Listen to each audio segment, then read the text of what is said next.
Bonjour Eugène Lakinski. Bonjour. Bienvenue au Mercronspi. On fait un spécial en ce moment sur l'Ukraine. Et tu es originellement de Odessa, je pense. Oui, je suis né et j'ai grandi à Odessa. Et pourrais-tu nous expliquer un peu, parce que souvent, là, on entend dans la propagande russe que la raison de leur invasion de l'Ukraine, c'est pour protéger les russophones d'Ukraine qui seraient soi-disant, selon cette propagande-là, opprimés par les Ukrainiens. Toi, ça donne que toi et ta famille, vous êtes ce que eux appellent justement des russophones d'Odessa, là. C'est ta langue maternelle, là. Et je suis grandi dans un milieu 100% russophone. Donc, tout le monde que je connaissais en personne parlait russe. Donc, les Russes étaient partout, vraiment partout, partout, partout. Dans les familles, tout le monde, toute ma parenté ne parlait que russe à la maison. Dans les rues, tout le monde parlait russe. À l'école, tout le monde parlait russe. Dans les autobus, dans les magasins, partout, tout le monde, n'importe où autour de moi, le monde ne parlait que russe. L'ukrainien, j'entendais à la radio, par exemple, parfois à la télé. Euh, il y avait des journaux ukrainiens et au marché fermier. Parce que marché fermier, c'était des paysans qui venaient de la campagne pour vendre la nourriture et eux, ils parlaient ukrainien. Parce que ce qu'il faut comprendre quand on parle de l'Ukraine, que dans les villes sont majoritairement russifiées, mais autour des villes, il y a la campagne. Et dans les campagnes, les gens parlent ukrainien. Et parce que l'ukrainien était perçu comme la langue de campagne, il Les était paysans. fortement oui, les langues des paysans, les langues rustiques. Et l'ukrainien était présenté comme une langue arriérée, une langue sans valeur. Dans l'espace public, je veux dire, dans des shows d'humour, par exemple, lorsqu'on voulait présenter quelqu'un stupide, on le faisait souvent parler ukrainien ou avec accent ukrainien. C'était comme toute une politique de déukrainisation de l'Ukraine qui durait pendant plus que 100 ans. La russification de l'Ukraine, c'est la politique qui a commencé à l'époque de l'Empire russe, euh, quand l'Ukrainien était vraiment poussé en dehors des villes. L'Ukrainien n'a survécu que dans les campagnes. Généralement, dans les villes, la langue était marginalisée. Et c'était toute une politique. Et ça continuait pendant l'Union soviétique. Ça continuait même après l'indépendance, malgré tous les efforts de ukrainisation. La seule chose qui pouvait l'arrêter, c'était il y avait comme trois choses qui ont peut-être arrêté la russification, ou peut-être ralenti un peu, c'est la révolution d'Orange qui nous a donné un peu de fierté de la langue ukrainienne. Par la suite, c'était Ça, comme c'est en 2004, là. en 2004, Ouais. voilà. Par la suite, en 2014, c'est l'invasion russe qui continue jusqu'à aujourd'hui. Ouais. Et la troisième étape, c'était vraiment la guerre totale que la Russie a commencé en février 2022. Mes parents sont tous les deux nés à Odessa et depuis leur enfance, leurs propres parents ne les parlaient qu'en russe. Par contre, si mes grands-parents, par exemple, de côté maternel, mes grands-parents, eux, ils étaient des ukrainophones. Je veux dire, ils étaient ukrainophones dans leurs enfances, tous les deux. OK. Parce que leurs parents étaient ukrainophones, on parlait l'ukrainien dans les familles. Oui. Et ce que je sais de leur mère respective, elles continuaient à parler ukrainien ou ukrainien qui était de plus en plus russifié, qui ressemblait de plus en plus aux Russes, mais elles parlaient tous les deux une sorte d'ukrainien jusqu'à leur mort.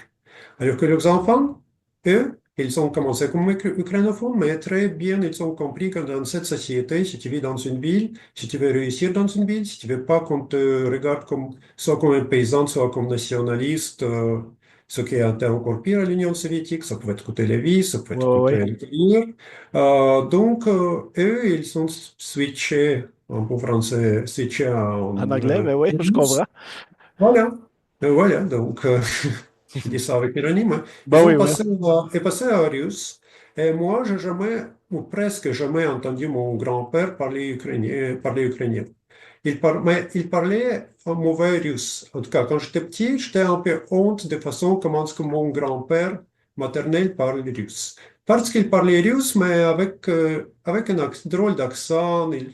Parfois, il utilisait les mots. Non, comment peux-je dire? La façon comment il prononçait des mots, c'était drôle un peu. Mais ça m'a pris des années pour comprendre qu'au fond, il parlait russe comme ça. Le russe, c'était sa deuxième langue et qu'il parlait russe avec accent ukrainien. Euh, il y avait comme deux situations dans lesquelles il disait quelque chose en ukrainien, dans sa langue maternelle en effet. Soit qu'il nous chantait des chansons folkloriques ukrainiennes, Oui. euh, oui, soit que l'autre situation, c'est que quand il racontait quelque chose de son enfance au village, il racontait des choses en russe, mais quand il citait, par exemple, il racontait l'histoire d'un garçon qui se battait avec un autre garçon, et il y avait son grand frère qui a donné un commentaire sur ça. Alors là, il faut donner des citations de ce qui était dit en ukrainien, dans les langues originales. Hmm. Mais le reste, il racontait tout en russe. Je vois que tu as une question. Ben, en fait, j'en ai 3000, là. Mais, tu sais, Mais nous sommes ukrainiens. oui, C'est juste pour préciser une chose, nous, les Ukrainiens, nous sommes comme les Irlandais. oui, absolument. Oui, oui, mais tu sais, comme tout le monde sait que les Irlandais, beaucoup d'Irlandais, peut-être que la majorité d'Irlandais ont perdu leur langue historique. Parle anglais. Ouais. On l'apprend à l'école, mais on l'oublie juste après l'école. Puis c'est la majorité des Irlandais. Oui. Mais malgré ça, ils ne sont pas devenus des Anglais. Ils sont devenus des anglophones, mais ils ne sont pas des Anglais. Ce sont des Et Irlandais, ouais. nous, voilà. Mais notre différence avec les Irlandais, on en a deux. Premièrement, on est beaucoup moins russifié que les Irlandais ne sont anglicisés. Oui. Euh, Ça, totalement d'accord. oui, il y a même dans les régions comme Donbass ou Lugansk, dans la campagne, on parle toujours ukrainien, bien souvent, même malgré l'occupation russe. Oui. Et c'est la première chose. Et la deuxième chose, que pour un Irlandais anglicisé, c'est très difficile d'apprendre le gallois. Le gaélique, Je pense qu'ils appellent ça. Le gaélique, ça se peut que Oui. je me trompe. Mais, Oui, c'est gaélique. gaélique, voilà. Pour un anglophone, irlandais ou non, c'est très difficile d'apprendre une langue celte. Oui. Euh, mais n'importe quelle langue celte. Mais pour ukrainien russifié, c'est comme ça d'apprendre l'ukrainien. Si tu as grandi en ukrainien, si tu as grandi en Ukraine, et si tu avais étudié un peu d'ukrainien à l'école, là, tu comprends les langues. C'est pas comme au Canada que, disons, la plupart d'anglophones ont vraiment de difficulté de comprendre le français. Si on entend une émission de radio en français, on ne comprend rien ou presque rien. Ou encore, il y a des francophones qui ne maîtrisent pas l'anglais, puis Oui. lorsqu'ils entendent quelque chose en anglais, c'est difficile pour eux de comprendre. Avec l'Ukraine, c'est tout différent. Quiconque qui est grandi en Ukraine, peu importe l'origine ethnique, peu importe la langue, d'habitude, comprend les deux langues. Comprend. Ça ne veut pas dire qu'on maîtrise tous les deux, toutes les deux. Mais d'habitude, on comprend l'ukrainien et le russe. Hmm. Même si on n'a jamais parlé ukrainien, on le comprend. Même si on n'a jamais parlé russe, dans la vie courante, on le comprend. Mais je dirais, je parle de la plupart des populations. euh, Pendant toute ma vie, c'était à peu près comme ça. Parce que toi, tu as connu l'URSS, dans le fond. Oui, j'avais 15 ans que l'URSS a disparu. Avec 15 ans, hein, c'est ça? Oui, Puis j'imagine aussi là, tes discussions avec les gens plus vieux que toi te permet aussi d'avoir un regard oui. encore plus là, sur comment eux avaient vécu là, l'ère Brejnev et ces choses-là. Euh, est-ce que, est-ce, est-ce que tu te souviens que tu t'étais rendu compte très tôt dans ta famille là, à Odessa, puis ça, tu sais que c'était dans les derniers moments de l'URSS, on a l'impression d'être dans comment je peux dire ça, là, c'est comme un navire qui est sur le point là, de s'échouer, là, tu sais, c'était morceau par morceau, que la pression se relâchait, puis que là, tu sais, tu avais la perestroïka, ces choses-là. Est-ce que tu as des souvenirs, des anecdotes à ce propos-là que tu pourrais est-ce que tu avais l'impression là, que tu avais des opportunités qui allaient s'ouvrir à toi ou c'était plutôt l'inverse, une espèce de crainte que ça ferait du chaos, de l'incertitude économique, des choses comme ça? Moi, j'étais vraiment heureux que l'URSS a disparu. Je rêvais de ça depuis quelques années. Au moment qu'elle est disparue, je rêvais de l'indépendance de l'Ukraine depuis quelques années. Mais ce n'était pas le cas de tous les gens de ma ville, et ce n'était pas le cas de la majorité des gens de ma ville à l'époque. Oui, À l'époque, les gens ne se posaient pas trop de questions. Sur ces choses-là. Ma ville est un peu particulière, il faut dire aussi. Non seulement c'est russifié, mais c'est une ville qui se vante d'être, qui se présente toujours comme une ville multiethnique et multiculturelle. Les oui, gens étaient, beaucoup de monde était fatigué du régime communiste. Parce que déjà dans les années 80, le régime du RSS était presque en faillite. Son oui, économie n'était plus fonctionnelle, ni rien. Quand Gorbatchev a commencé son perestroïka, c'était comme, pour nous, c'était comme un sentiment qu'il y aura des changements pour le mieux. Au début, on croyait que, je parle de moi, peut-être que beaucoup de monde de ma génération, on croyait qu'on peut peut-être réformer le système, le rendre meilleur. Euh, Puis par la suite, c'était de plus en plus clair qu'il faut se débarrasser du communisme. On avait une vision aussi assez idéaliste de l'Ouest, de l'Occident. Et oui, c'était notre modèle. Mais quand même, si on compare l'Occident, le vrai Occident, avec tous ses défauts, avec ce qu'on vivait en Union soviétique, c'est le modèle occidental qui est toujours préférable, je dirais. Maintenant, oui. quand je vis ici, quand je me souviens comment est-ce qu'on vivait là-bas, je pense que ce modèle-là est préférable avec tous ses défauts que personne ne nie. Quand tu vis dans un régime totalitaire, tu ne penses pas comme quelqu'un qui vit dans un régime dans une situation normale. Beaucoup de monde était généralement assez confortable en Union soviétique jusqu'à certaine façon. Pourquoi est-ce qu'il était confortable? Parce qu'il n'avait pas vraiment le choix. Ceux qui n'étaient pas confortables avaient beaucoup de problèmes avec le. Ils pouvaient trouver en prison, en Oui, temps de Staline, ils pouvaient être fusillés. oui, Donc les gens s'habituaient de ne pas, la grande partie, la majorité des gens s'habituaient de ne pas trop se poser de questions, vivre leur petite vie, aller au travail, fêter, se marier, avoir des enfants, puis se pas préoccuper de grandes questions, ne touchez pas à la politique, ni touchez pas à rien. Ceux qui se parlaient ukrainien comprenaient que leur langue, ou sentaient plutôt que leur langue est discriminée, mais ils prenaient ça comme un statu quo. Ils passaient en russe, s'ils déménageaient en la ville, et essayaient de fondre dans les paysages. Euh, donc, il y avait du monde qui comprenait ce qui se passe, comprenait que c'est une colonisation, mais ces gens-là, généralement, ils gardaient le silence, ou on parlait seulement entre les siens. oui, Et quand ils essayaient de parler à quelqu'un d'autre que les siens, là, s'il oui. se trouvait sans travail, il se trouvait en prison, euh, il y avait plein de problèmes. Donc, beaucoup de monde juste acceptait l'URSS comme statu quo. À la fin des années 80, soudainement, on pouvait parler. Au début, on pouvait critiquer Staline, par la suite, on pouvait critiquer Lénine aussi, par la suite, on pouvait vraiment parler de tout. Donc, c'était graduel, il faut comprendre, libération, c'était graduel. C'est pas tout le monde en Ukraine qui était indépendantiste à l'époque, à la fin des années 80, parce que on était tellement russifiés, surtout dans notre tête, parce que depuis mon enfance, on m'apprenait que Moscou, c'est la plus belle ville au monde.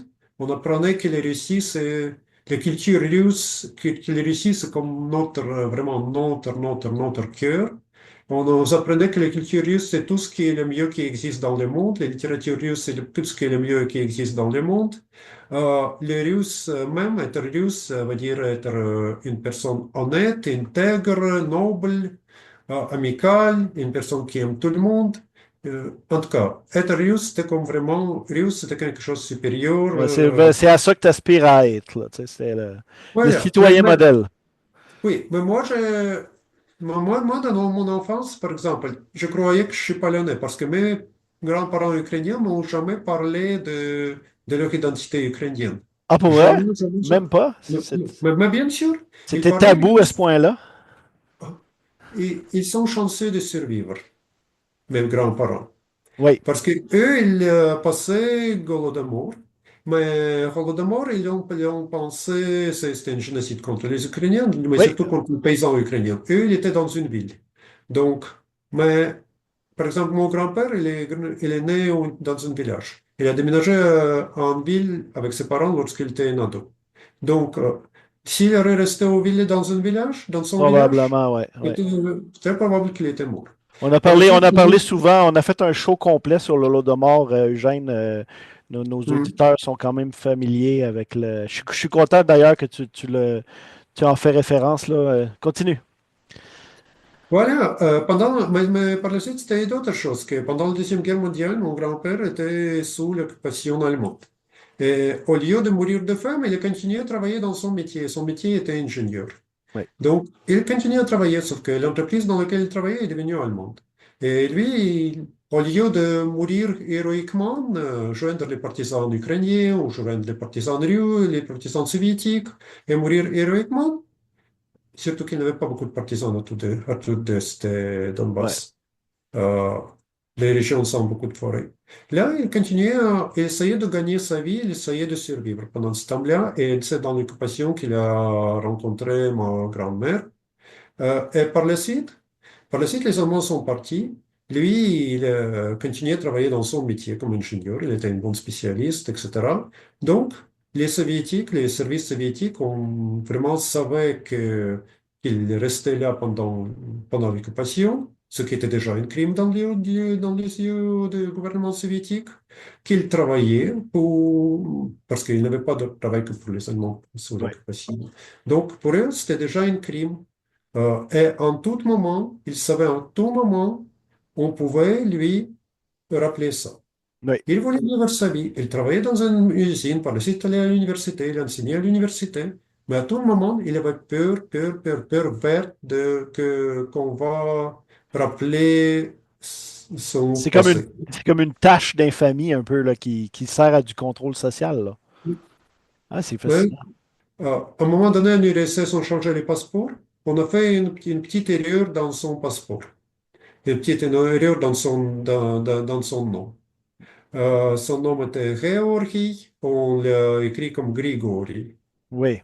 Juste quelques lettres qu'on a changées par erreur. Euh, Qu'est-ce que tu ferais au Canada dans une situation comme ça? Qu'est-ce que moi je ferais au Canada? Ouais, t'appelles Service Canada, puis c'est réglé, là. Voilà, C'est une voilà, longue attente, mais c'est ça, il n'y a pas d'autres conséquences à ça, là. voilà. Et lui, il n'a jamais fait corriger ça. Il n'a jamais fait corriger ça parce qu'il avait peur que si on va commencer à vérifier des Ah, vérifications, comme s'il avait changé d'identité pour cacher quelque chose. ou peut-être que, parce que s'il y a une erreur, il faut s'appuyer sur quelque chose pour le corriger. Mm. Wow. Euh, ça va Le être contexte est difficile. différent, hein? Oui, les gens qui ont passé par l'époque stalinienne ont eu peur le reste de leur vie. Beaucoup, la plupart, beaucoup d'entre eux avaient peur de le reste de la vie. Parce qu'à l'époque stalinienne, on pouvait être on peut être fusillé, on pouvait être Pour déporté, n'importe on quoi. pouvait être mis en prison N'importe pour quelle n'importe niaiserie. quoi. L'autre histoire à Kiev, par exemple, Oui. en 99, j'ai suivi un cours là-bas et j'ai loué une chambre dans une famille. C'était des personnes âgées. Et là, avec eux, nous ne parlions que russe. Et je pensais qu'ils sont tous des russophones, etc. Une fois, j'ai entendu quand ils parlaient entre eux sur le balcon, j'ai juste entendu ça par hasard. Et là, ils parlaient ukrainien. Mais leurs enfants parlaient déjà en russe entre eux. Donc, tu vois, nous sommes des caméléons en Ukraine.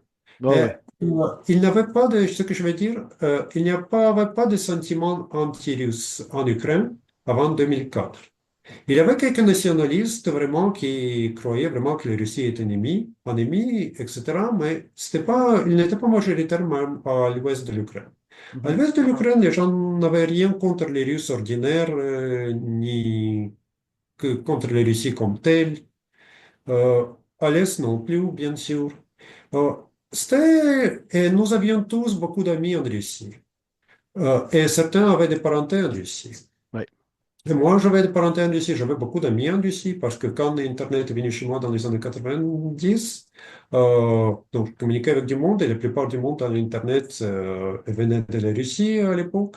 Donc, j'avais des amis là-bas, je les visitais, et on riait beaucoup, on échangeait des choses vraiment très personnelles. Et c'était le cas de beaucoup d'autres Ukrainiens. de l'Est et de l'Ouest. Mhm. On avait des amis en Russie. Euh, En 2004, 2005, c'était le premier réveil, quand les Russes, en général, ont commencé à détester les Ukrainiens, euh, parce que c'était plus la question, parce que la question était vraiment banale en 2004, 2005, Oui. 2004. C'était les élections présidentielles en Ukraine. C'était pas l'affaire de qu'un autre pays. OK, il y avait un candidat plus populaire, il y avait un candidat moins populaire. Le gouvernement a commencé à faire beaucoup de pression pour faire passer les candidats moins populaires et faire taire les candidats plus populaires. Oui, il y a eu comme Commencer à... de la magouille électorale, là. Voilà, énorme, énorme. Si on a falsifié que quelques pourcents, les gens se faisaient faire. Mais on a falsifié plus que ça. Et on faisait beaucoup de pression. Et comme tu dis, c'est intéressant ce que tu dis, que ça a commencé à 91, puis ça se continue, continue. Ah, moi, je vois Et c'est le même fil. alors, ce que je veux dire, c'est vraiment important. Que Vas-y. Euh, après 91, il y avait vraiment un chaos, il y avait une situation économique terrible, parce que le système socialiste n'était plus fonctionnel, le système capitaliste n'était pas encore là, et entre les deux, c'était vraiment un chaos. Mais malgré ça, il y avait une chose. Il y avait une certaine forme de démocratie. Et les gens s'étaient habitués que si la plupart des monde votent pour le candidat A, c'est le candidat A qui gagne. Et si la plupart du monde vote pour le candidat A et ce candidat B qui gagne, c'est quelque chose, c'est une situation anormale. Oui. Et les gens étaient habitués à ça. C'était comme naturel. Regarde, en 94, il y avait les élections présidentielles. Le premier président, malgré qu'il avait tous les pouvoirs, il a perdu les élections. Il Il a passé sa est, place. oui, il a laissé sa place. Euh, Par le son successeur, il n'a pas rester pour plus que pour deux termes. Et même pour le deuxième terme, il pouvait gagner seulement parce que son adversaire était communiste. Et les Mais, gens ne voulaient plus de tout mais communisme. là, en 2004, ce qu'il a fait, c'est dans le fond, c'est qu'il a brisé un peu cette nouvelle normalité. Il a essayé de tricher, de ne pas donner sa place. Tu sais, il voyait qu'il perdait. Puis ça l'a Oui, choqué beaucoup de monde. oui, parce que c'était comme une insulte. Parce que si, comme on disait aux gens, on se fout ce que vous voulez, on se fout comment vous votez, on vous tient pour rien, Ouais. vous ne valez rien, on va décider ça pour vous. Et à l'époque, si Poutine était plus intelligent, il dirait, OK, c'est les affaires internes ukrainiennes, je ne mêle pas à ça, ne me mêle pas à ça. Mais Mais en il voulait que son Russie, candidat gagne. oui, elle a commencé à faire très ouvertement beaucoup de pression. En Ukraine, moi, je détestais Poutine depuis qu'il a pris le pouvoir, parce que je me souviens dans quelles circonstances il l'a Ouais. fait. Ouais, ouais. Euh, Euh, mais il y avait du monde en Ukraine, comme dans d'autres pays, qui pensaient au début des années 2000 que Poutine, oui, il fait de bonnes choses, il fait réprimer des oligarques. Ah Il oui. est- Il rétablit euh, la dignité, là. Tu sais, on oui, sort des années noires post-communistes, là, puis la sécurité contre les criminels. Non, oui, mais, je peux totalement voir pourquoi il était un petit peu populaire, mettons. oui, en Ukraine, il y avait du monde je ne les comprenais pas, mais il y en avait, mais Alors, on pas. en a au Canada qui l'aiment, hein, fait que il y en a partout. Moi, je me souviens comment il a pris le pouvoir, puis c'était dans le sang de ses propres Oh oui, concitoyens. on en a déjà parlé amplement de ça. Mais là, je veux que tu me continues plus là, sur ce que tu disais. La, la, la- il y avait pas il y avait pas encore de différence vraiment là, tu sais, anti-russe, pro-russe en Ukraine jusqu'à 2004. Là, il y a comme cette insulte que tu dis là, qui essaie de voler l'élection. Puis là, ça a commencé cette espèce de rivalité là. Où ce que vous voyez là, soudainement, la Russie se remet à être une espèce de prédateur là. Oui, beaucoup de monde ne l'ont vu que dans 2005. Ouais, Moi, jusque-là, je voyais Russie comme un pays. Ok, j'avais des réserves par rapport au gouvernement russe, mais même à ça, les gouvernements dans tous les pays sont mauvais. ouais. On prend n'importe quel pays, le gouvernement est toujours mauvais. Mais je ne voyais pas la Russie comme un pays vraiment ennemi. Mhm. Je ne voulais pas je voulais que la Russie se transforme en quelque chose comme une confédération, ou peut-être que les peuples qui font partie de la Russie deviennent indépendants. Mais disons que quand je rencontrais quelqu'un russe venu de la Russie, à Montréal par exemple, ou à Sherbrooke, ou là n'importe où je vivais, là je le prenais comme, presque comme une compatriote, on jasait, etc. Ouais. Euh, Donc, il n'avait pas d'animosité envers les Russes. Il y avait quelques nationalistes qui avaient une animosité, mais même eux, il y avait comme différence entre, ouais, une différence entre la Russie abstraite, puis les gens qui viennent de Russie, avec qui on peut jaser, avec qui on peut boire, on peut avoir des contacts, ce sont des contacts sociaux. Donc, il n'avait rien contre la Russie. C'est la Russie qui a imposé, qui a vraiment venu et commencé à dire que, vous savez, tout ce que les nationalistes disent sur nous, c'est vrai. Parce que c'est vraiment qu'on est comme ça. C'est vraiment qu'on vous déteste, c'est vraiment qu'on veut tout détruire, c'est vraiment qu'on veut vous tuer. C'est comme euh, si la Russie même a fait tous les efforts possibles et impossibles pour dresser les Ukrainiens contre elle. Parce que les élections de 2004, de 2004, c'était l'affaire strictement interne.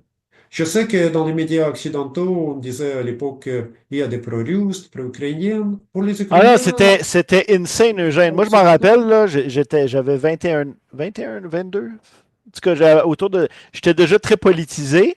Puis bon, j'allais à l'UQAM, j'étais un gauchiste.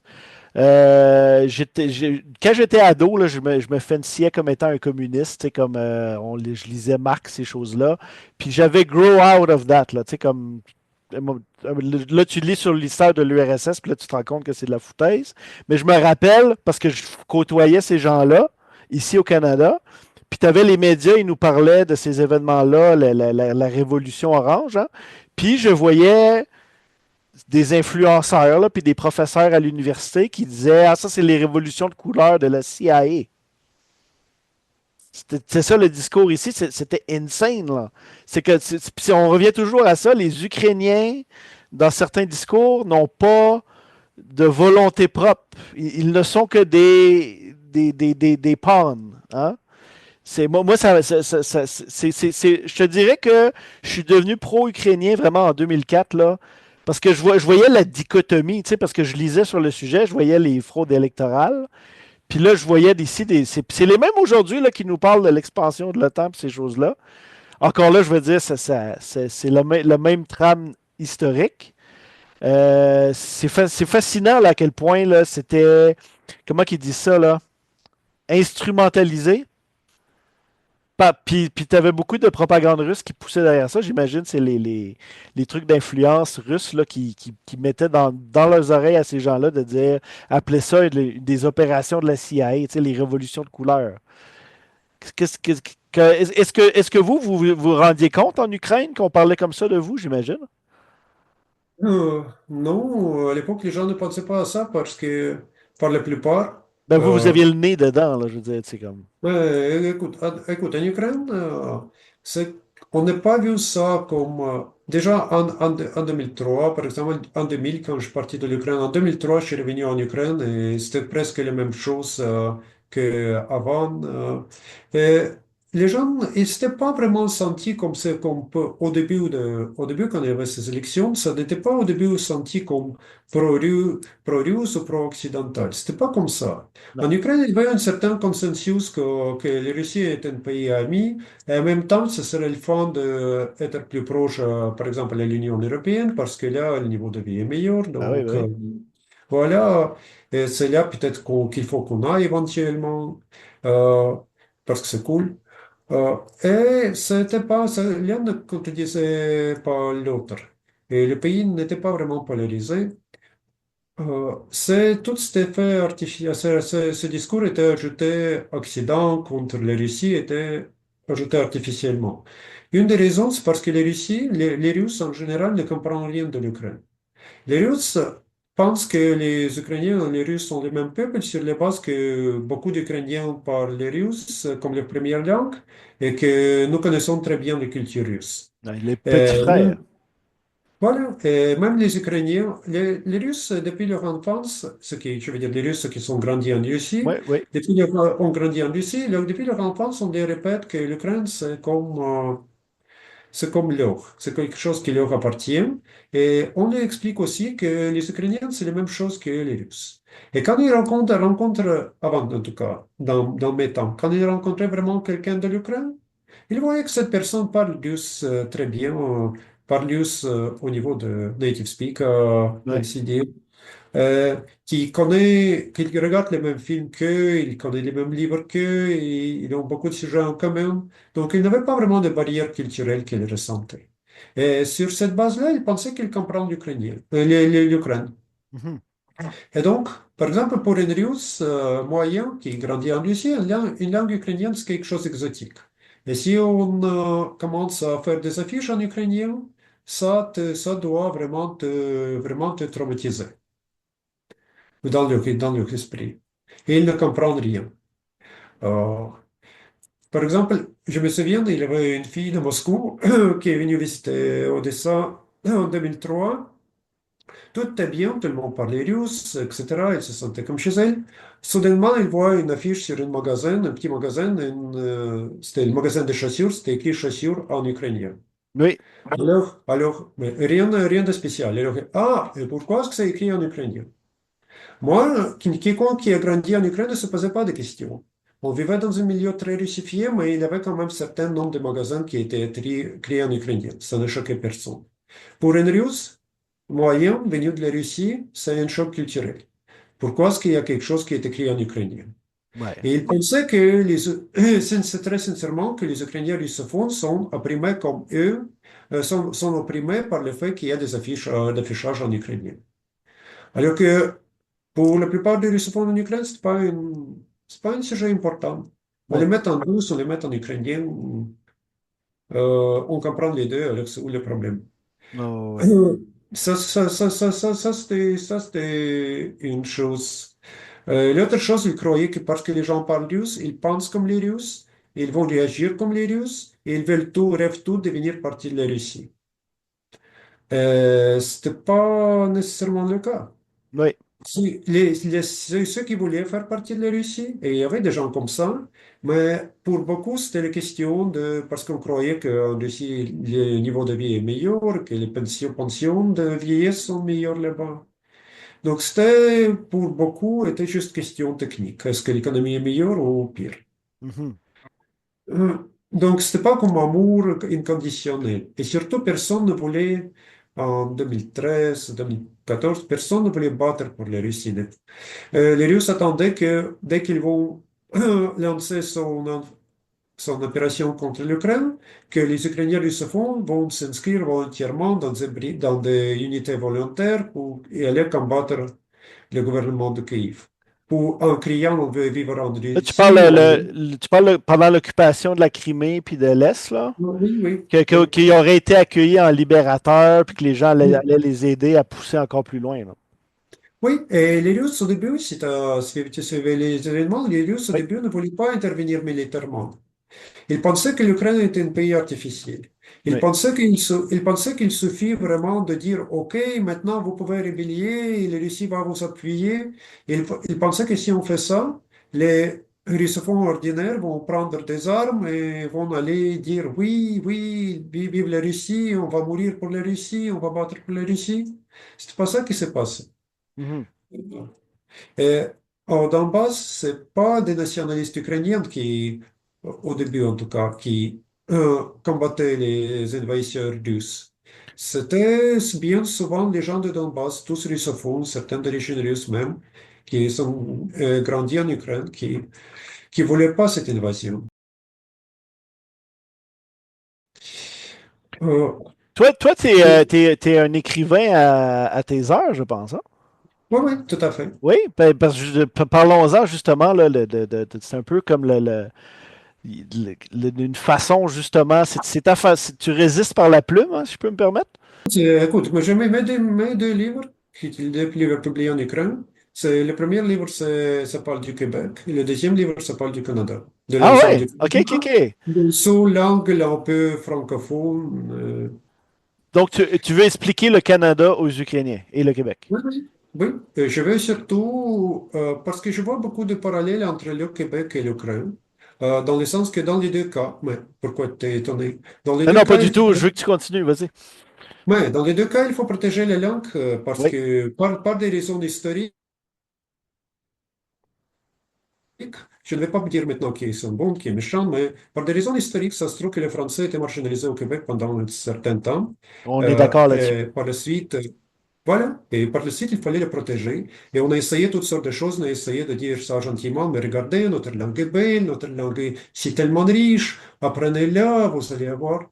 Et ça marchait absolument pas parce que les gens disaient, mais écoute, je me fous un peu près de ta langue parce que l'anglais c'est plus utile. Et au centre-ville de Montréal, pour trouver un bon job, il faut l'anglais. Et le Oui, français, absolument. c'est bien donc. C'est les Nice paysans, to hein? C'est have. comme tu disais au début de notre entretien, là, Voilà. c'est c'est pas la langue pour. Non, moi, je suis entièrement d'accord avec toi là-dessus. Là. J'ai la même vision par rapport au français, défendre le français. Puis j'espère un jour que tu vas avoir l'occasion de nous écrire l'Ukraine expliquée aux Québécois parce que je trouve ça vraiment fascinant tout ce que tu nous as raconté là ce soir, Eugène.